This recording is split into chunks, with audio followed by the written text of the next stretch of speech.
İmza ambulans ya bakar. Çok şurada isteyerek bakar.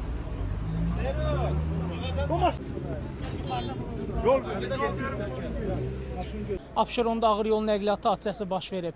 Hadisə Saray qəsəbəsində qeydə alınıb. Belə ki, Vaz 2107 markalı minik avtomobili ilə Mercedes markalı minik avtomobili toqquşub.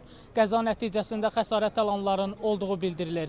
Ərazi hüquq mühafizə orqanlarının əməkdaşları cəlb olunub. Hadisənin baş vermə səbəbləri araşdırılır.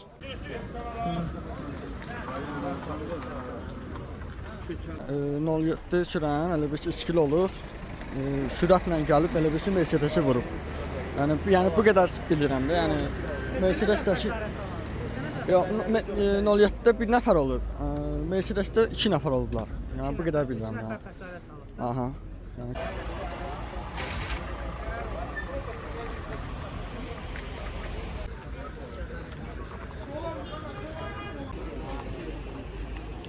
Gəncsən sənə.